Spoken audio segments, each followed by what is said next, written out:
이 아침 주시는 말씀은 역대상 28장 9절에서 19절 말씀입니다.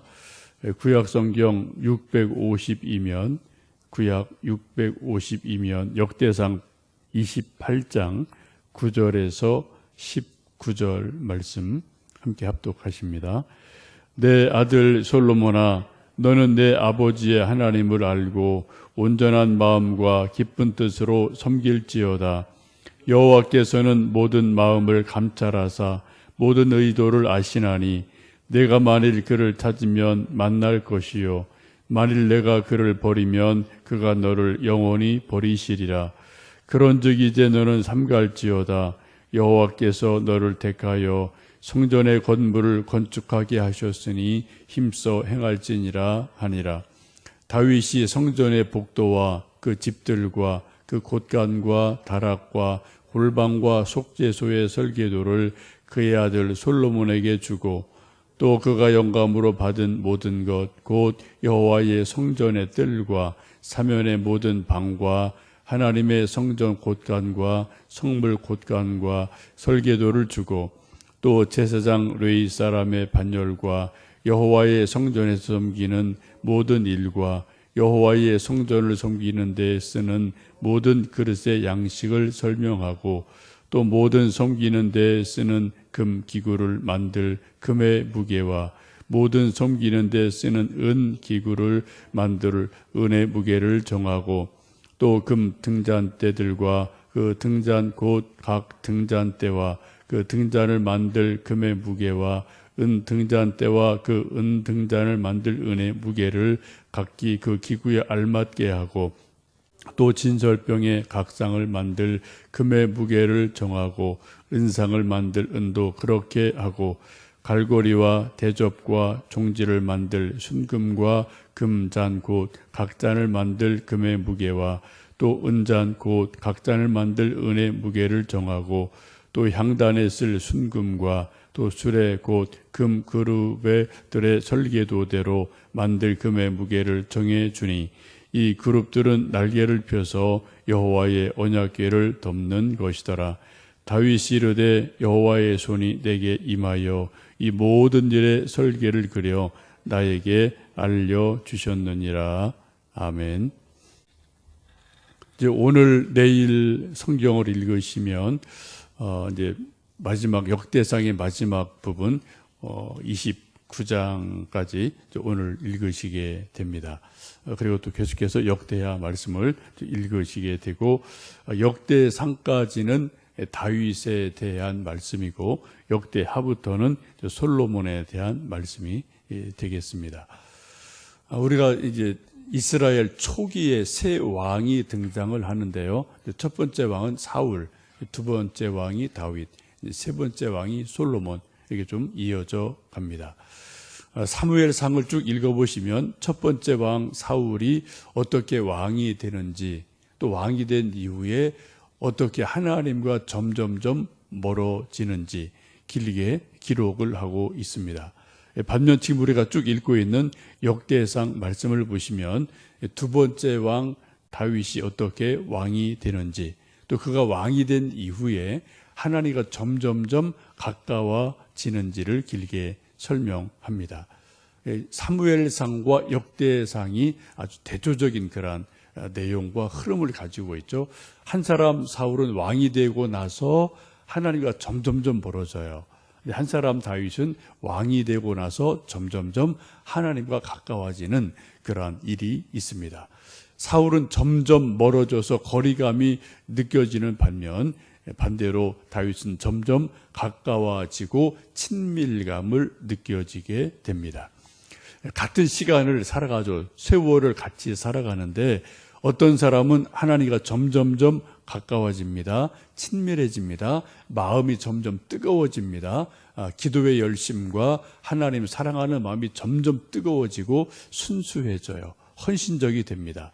반대로 어떤 사람은 신앙생활의 한 정점을 찍고 나서 계속해서 식어져요.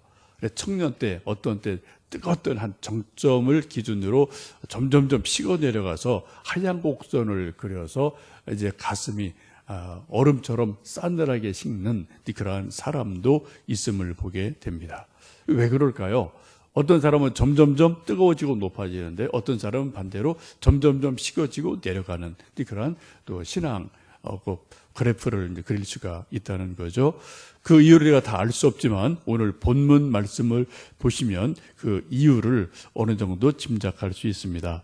우리 한번 9절 말씀 28장 9절 말씀 다시 읽어 보십니다. 내 아들 솔로몬아 너는 내 아버지의 하나님을 알고 온전한 마음과 기쁜 뜻으로 섬길지어다.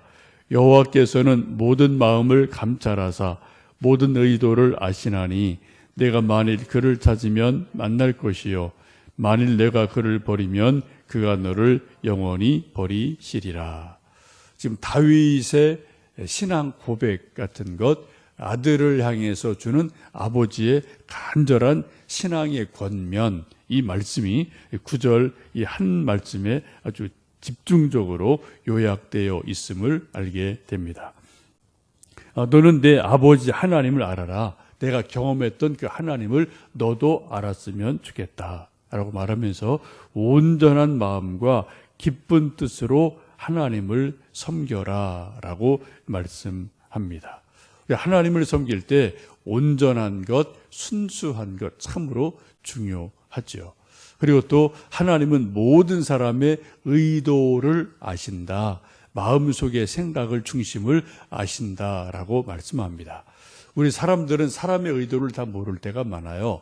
그래서 오해할 때가 많은데 하나님 우리 모든 인간의 숨은 의도를 마음 중심을 다 아신다.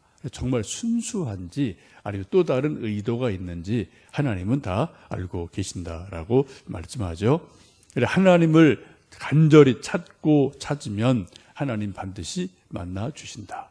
하나님을 내가 만약 조금이라도 멀리하면 하나님은 더 멀리 떨어져 나가신다라고 말씀하는 것을 봅니다. 기쁜 마음으로 주님을 섬기는 것, 온전한 마음으로 주님을 섬기는 것, 이게 참으로 중요한 거죠. 이게 얼마나 계속 유지되느냐, 지속되느냐, 이게 참 중요한 관건인 것 같아요. 온전한 마음, 기쁜 마음, 순수한 마음, 이게 얼마나 계속해서 유지가 되고 지속되느냐, 이것이 참 중요합니다.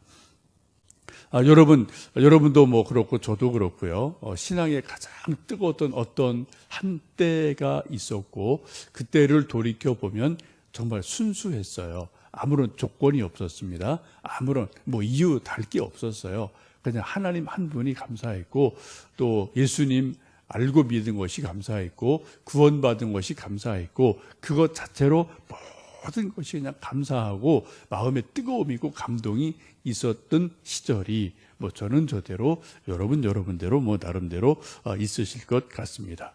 근데 이런 것들이 이제 어느 때부터 이제 조금 식어지고 좀 순수함이 약간씩 변해지는 그런 일들이 누구나 다 있게 마련이죠.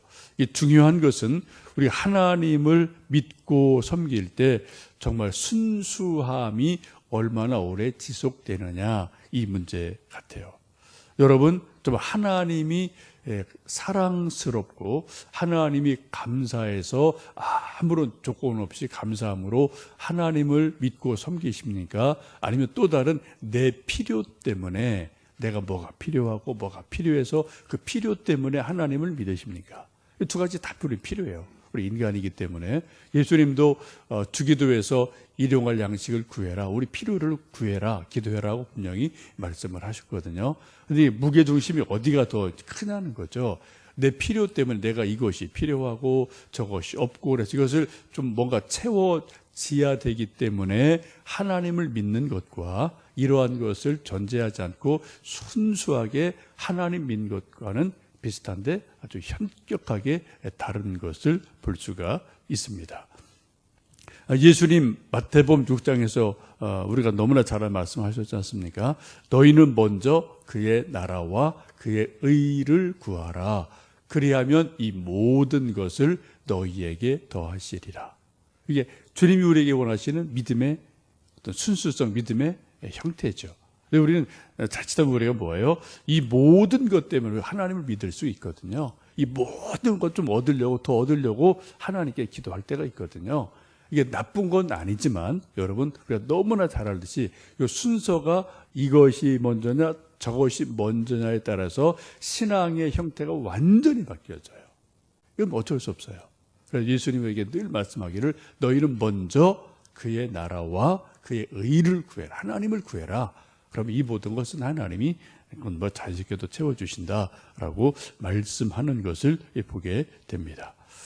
여러분, 우리의 신앙이 점점 뜨거워지고 간절해지고 순수해지고 성숙해지는 쪽으로 가십니까? 아니면 점점 세월 갈수록 식어지고 형식적이 되고 매너리즘에 빠지고 타성에 빠지고 뭔가 좀 시큰둥한 그러한 것이 우리 속에 있지는 않으신지 돌아보시면 좋겠습니다. 우리 인생에 있어서 진정한 복이 뭐냐? 세월이 가면서 우리가 세상의 것을 이것저것 많이 쌓는 것도 복임에 틀림이 없지만 우리가 성경을 쭉 읽어보시면 그것보다 진정한 복은 하나님을 참으로 아무런 조건 없이 점점점 더 사랑하는 것.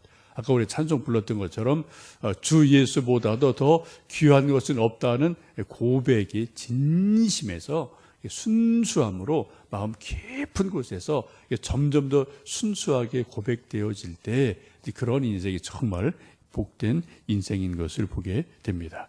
다윗이 그렇게 갔다는 거죠. 물론 뭐 이렇게 조금 오르내리막이 있었지만 전체 흐름을 쭉 보면 다윗이 그런 흐름을 쭉 흘러가는 것을 우리가 성경 중에서 볼 수가 있습니다.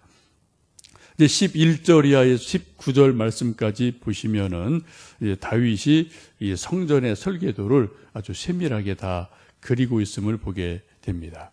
우리는 언뜻 생각에 솔로몬이 성전을 지었기 때문에 설계도도 솔로몬이 만들지 않았을까 생각이 되었는데 오늘 말씀을 보시면 이 성전의 모든 것들을 거의 대부분을 다윗이 준비한 것을 봅니다. 금, 은, 노, 철, 제목 이런 것도 다 준비할 뿐 아니라 성전을 어떤 형태로 지어야 될지에 대한 여러 가지 설계도와 어떤 그런 기구들 이런 것을 다 무게를 정해놓고 어떤 형태 모양을 정해놓고 하는 모든 것들 다 다윗이 만들었음을 보게 되죠. 11절을 보시면 그렇게 말씀하죠. 다윗이 성전의 복도와 그 집들과 그 곡간과 다락과 골방과 속죄소의 설계도를 그의 아들 솔로몬에게 주고 또 그가 영감으로 받은 모든 것을 이렇게 저렇게 쭉 한 설계도를 아들에게 주고 설명을 쭉 해주는 것을 볼 수가 있습니다. 19절 말씀 우리 함께 좀 읽어보시겠습니다. 19절입니다. 다윗이 이르되 여호와의 손이 내게 임하여 이 모든 일에 설계를 그려 나에게 알려주셨느니라.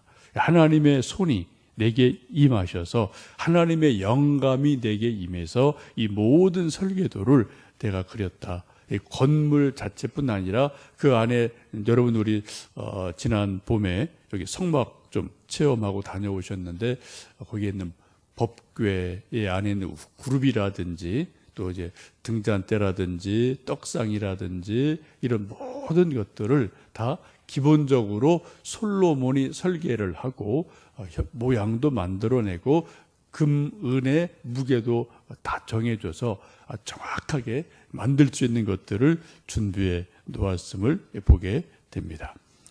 이것을 보면 이 솔로몬 성전이 인간 다윗이라든지 솔로몬의 인간적인 지혜가 아니라 하나님의 손으로 하나님의 영감으로 만들어져 있음을 보게 됩니다. 우리가 출애굽기를 보시면은 성막을 지을 때도 그렇죠. 하나님의 영이 부사렐, 오홀리압이라는 두 사람에게 이렇게 강력하게 하나님의 성령이 임하셔서 그 두 사람이 이런저런 성막에 필요한 것들을 준비하고 만들고 했던 그런 말씀 우리가 출애굽기에서도 볼 수가 있습니다. 특별히 저는 우리 자녀들 가운데 이제 음악, 미술 혹은 뭐 글을 쓰는 어떤 그런 소위 창작 혹은 창의력을 중시하는 그러한 일을 하는 우리 교우들이 있고 우리 자녀들이 있는데 그런 분들 볼 때마다 그런 기도를 제 속으로 하고 또 그런 권면을 할 때가 있습니다. 인간적인 노력, 인간적인 어떤 탁월함으로 노래 부르고 그림을 그리고 뭐 시를 쓰고 뭔가를 만들고 뭐 이렇게 음식을 만들고 하여튼 뭐 이런 것들을 할 수 있는데 그런 인간적인 탁월함에서 한 수 높게 확 신의 한 수같이 뭔가 더 탁월함으로 나가려면은 이건 어쩔 수 없어요. 하나님이 주시는 어떤 영감이 그 속에 임할 때 그때 인간의 한계를 뛰어넘는 어떤 신의 소위 한 수 같은 그런 놀라운 일들이 일어날 수가 있기 때문에 우리가 자녀를 위해서 특별히 어떤 창의적인 일을 하는 자녀를 생각하실 때마다 열심히 하고 땀을 흘려야 되겠지만 하나님이 주시는 영감, 하나님이 주시는 능력 이런 것들이 뭔가 좀 그들의 삶 속에 생각 속에 목소리 손에 임했을 때 이런 일들이 일어나리라고 분명히 믿습니다. 사도행전 2장에 그렇게 말씀하죠. 이는 곧 선지자 요엘을 통하여 말씀하신 것이니 일러스되 하나님이 말씀하시기를 말세 내가 내 영을 모든 육체에 부어주리니 너희의 자녀들은 예언할 것이요 너희의 젊은이들은 환상을 보고 너희의 늙은이들은 꿈을 꾸리라. 그때 내가 내 영을 내 남종과 여종들에게 부어주리니 그들이 예언할 것이요 라고 말씀하고 있습니다. 지금은 우리가 잘 아시는 것처럼 말세 중에 말세라고 우리는 다 알고 있죠. 말세지 말이다라고 우리가 다 알고 있는데 이럴 때 특별히 하나님이 우리에게 약속하신 것이 하나님의 성령을 부어주신다 말씀합니다. 우리 자신뿐 아니라 우리 교회에 우리 특별히 자녀들에게 하나님 부어주시는 성령님이 강력하게 부어주시고 임하셔서 인간의 탁월성이 아닌 하나님의 탁월함, 신의 한 수 같은 그런 인생을 살아가고 창의력을 만들어가는 놀라운 일들이 지금 다윗 솔로몬에게 주신 것처럼 우리에게 우리 자녀들에게 임할 수 있기를 간절히 원합니다. 함께 기도하시겠습니다.